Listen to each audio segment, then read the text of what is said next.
Our final member is a veteran of the United States Army, Mr. Mills. Thank you, Mr. Chairman. Accountability, transparency, accountability. Two words I keep hearing from every single person here. But we sit here 2 years later with not a single person having resigned, having been transparent, having been held accountable, even though we know that there was willful dereliction of duty. And you can call it what you'd like. Maybe it's a vote of no confidence. Maybe it is articles of impeachment, whatever it's deemed worthy.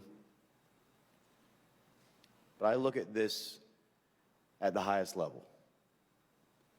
You have the right to call yourself the Commander-in-Chief or the Secretary of Defense or the Secretary of State, then the accountability stops at you. And not a single one has had the honor of standing up and saying, this was on me. I have an issue with that. And to answer former Ambassador Wagner, Representative Wagner's question of description of your sons and daughters, simple. It's a hero. I had the honor of serving in the United States Army as an Army combat veteran of the 82nd Airborne Division, where I know that Staff Sergeant Kenney had also served. And I can remember in my time of service, one of the things that we used to always look at was ensuring that we completed our missions and our objectives to the greatest extent possible. Now, I want to be clear on something by saying that.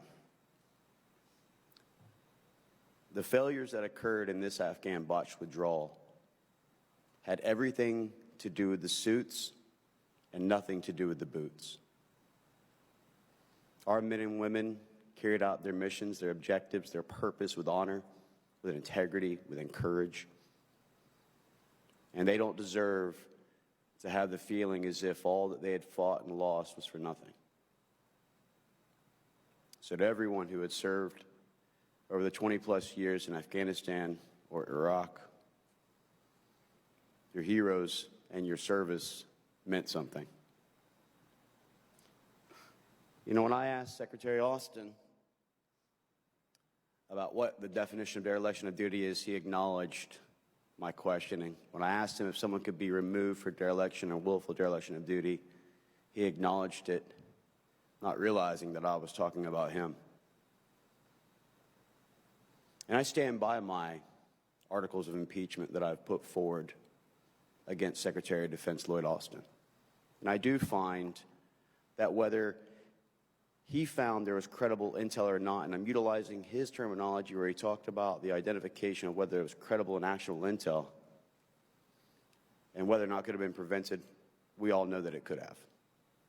I've seen the intel reports, how detailed they were up to the day, how they were planning the attack, how they were readying the attack, how they were entering the city, how the planning is now completed, how the attack is imminent.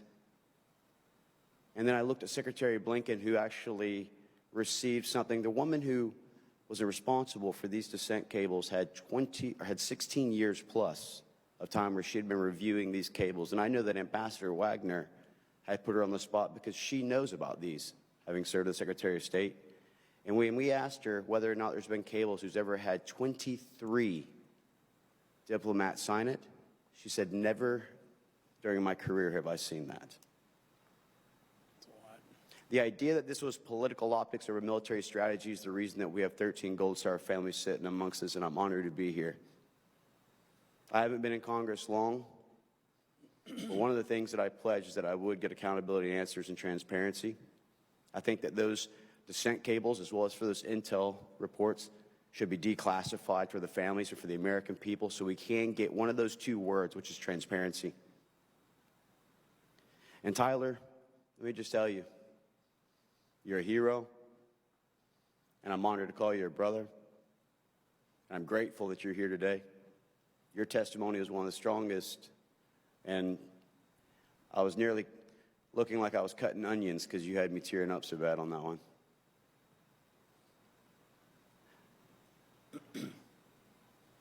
There should have been clear escalations of force and rules of engagements that were set forth so that you could have carried out your job and have identified the bolo and stopped this from happening. And not even during the State of the Union did President Biden once acknowledge your children or acknowledge the failures.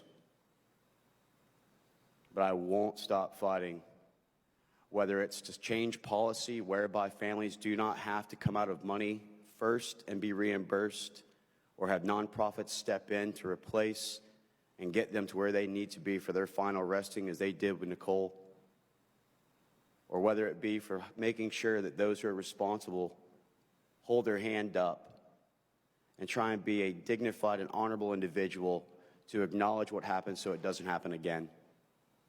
I thank Chairman McCall. I thank my brother Brian Mast. I thank Ms. Dean for being here and for acknowledging the sacrifices so that we can not just look at this from a partisan perspective, but so that we can get accountability that guarantees that we don't see this again, whether it be in Iraq, whether it be in Syria, or any other future operations. But I'll tell you, the most successful and victorious battle is the one that we don't get ourselves into to begin with. We have to start prioritizing our nation, our people, our borders, and make that our priority, and not the borders and the lives 9,000 miles away. Our American lives must come first, and I'm honored to be here, and thank you so much for everything that you did. With that, I yield back. Thank you, Corey. Let me just say in closing that we are behind you, and the nation is behind you. And we will seek justice, and we will hold those accountable for you, but most importantly for your children. They deserve that. And every veteran who served in Afghanistan deserves that.